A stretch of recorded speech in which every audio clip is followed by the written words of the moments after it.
జరుగుతుంది? What happening on the road? రోడ్లు కాదండి, ఇప్పుడు ఏమవుతుందంటే ఒకప్పుడు మనకైతే రోడ్స్ లేవు, ఇప్పుడు రోడ్స్ బాగా అయ్యాయి. రోడ్స్ బాగా అయినా కానీ రోడ్స్ యొక్క డిసిప్లిన్ డ్రైవర్స్ రావట్లేదు. నంబర్ 1. ఎందుకంటే ఇప్పుడే ఎవరు మాట్లాడారు నాకు ఐడియా లేదు. ఇప్పుడు గాంధీ గారు మాట్లాడారు, రిటైర్డ్ సార్ గారా? Okay sir.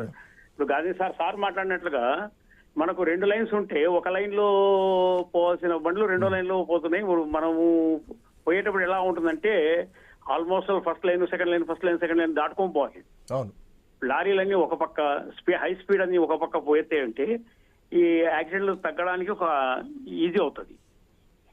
అలాగే సార్ చెప్పినట్లుగానే మనకు ఎక్కడ కూడా ఇలా ట్రైనింగ్ సెంటర్స్ అనేది లేవు, ట్రైనింగ్ అనేది ఇవ్వట్లేదు.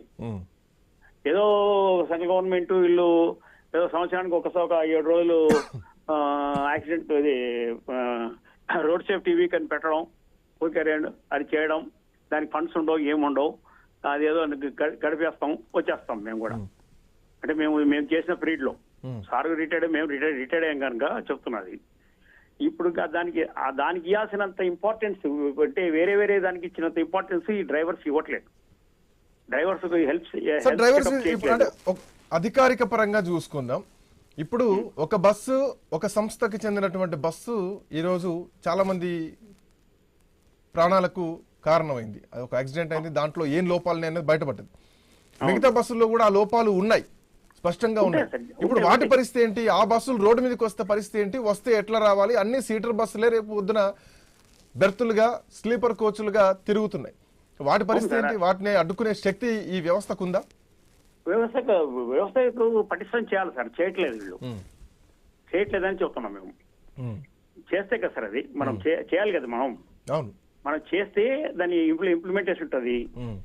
అంతకుముందు ఉన్న ఇవన్నీ కూడా లేవు చట్టాలు. ఇప్పుడు చట్టాలన్నీ బస్సు వాళ్ళకు ఉన్నంత చట్టాలు ఇప్పుడు లేవు. ఒకప్పుడు అయితే స్టేట్ ట్యాక్స్ కట్టాలి ఇవన్నీ ఉన్నాయి కనుక ఇప్పుడు లేవు అవన్నీ. వాడు ఎక్కడో కట్టేస్తాడు, అది అసలు రిజిస్ట్రేషన్ కూడా ఎక్కడో పోయి చేసుకుంటున్నారు, ఇక్కడ ఎదురుతున్నారు. ఇక్కడ మంత్రులు మా బస్సు కాదు, మాకు సంబంధం లేదని మాట్లాడే పరిస్థితులు కూడా ఉన్నాయి. అది అదే సార్, ఇంకా బాల్ ఒక కోర్టులో ఒకరి దగ్గర నుంచి ఇంకొకరికి తోసినట్లు తోసేస్తున్నారు. అది జరుగుతున్నది. ఇప్పుడు దాన్ని అన్ని కూడా సెంట్రల్ గవర్నమెంట్ కూడా ఏదో ప్రయత్నం చేస్తుంది, కానీ అది ఇంకా అంతవరకు సక్సెస్ఫుల్ కాలేదు. నేషనల్ వైజ్ గా దీన్ని అన్ని ఒక చట్టంలోకి తీసుకురావాలని ప్రయత్నం చేస్తుంది. వాహన చట్టం తీసుకొచ్చింది, వాహనంలో అన్నిటి పొందుపరుస్తున్నారు. అలా అన్ని వచ్చేసి మేజర్ గా sir awareness of drivers, awareness of passengers లేదు సార్. ప్యాసింజర్ అవేర్నెస్ ఎట్లా ఉండాలి? ఇప్పుడు ఇందాక ఈ అంశాలు కూడా రావడం జరిగింది. టికెట్స్ మీద వెనకాల ఇన్స్ట్రక్షన్స్ చేయడమా, లేదంటే ఆ బస్సుల్లో ఉన్నటువంటి డిస్ప్లేల మీద ఒక డిస్క్రిప్షన్ వేయడమా? చాలా ఈవెన్ డిబేట్ స్టార్ట్ అయ్యే ముందు కూడా ఇవి కేవలం వ్యక్తిగత అభిప్రాయాలు మాత్రమే అండి కొన్ని డిస్క్లైమర్స్ వేస్తూ ఉంటాం. కానీ ప్యాసింజర్స్కి ఏం తెలుసు? ప్యాసింజర్ని ఎట్లా అలర్ట్ చేయగలుగుతాం?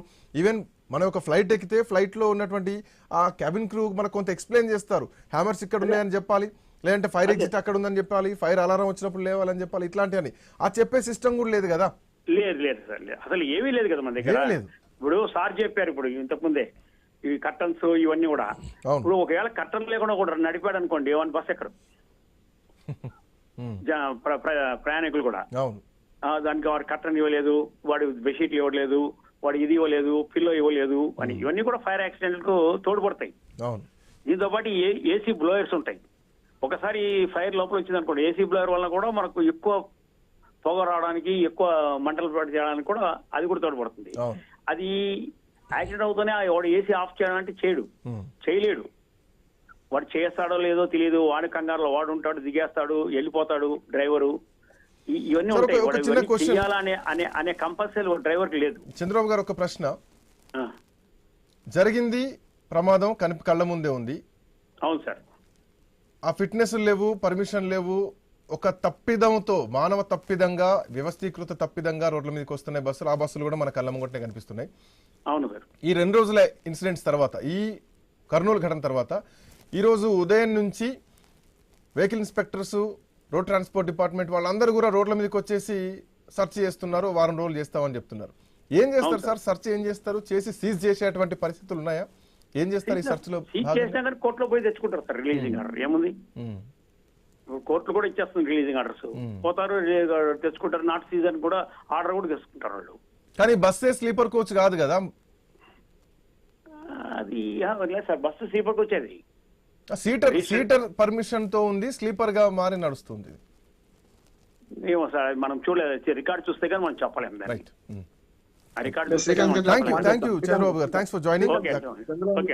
చంద్రబాబు నాయుడు గారు చంద్రబాబు గారు అన్నట్టు ఒక పాయింట్ చెప్తాను. చెప్పండి సార్. వాహన యాప్ చాలా ముఖ్యమని చెప్పాను నేను, సారథి కాదు వాహన యాప్.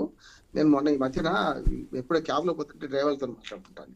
వాళ్ళు ఏమన్నారంటే వాహన యాప్ 2 తెలుగు రాష్ట్రాల్లో ఆంధ్రప్రదేశ్ అమలు చేస్తుంది, మన దగ్గర చేస్తలేదు.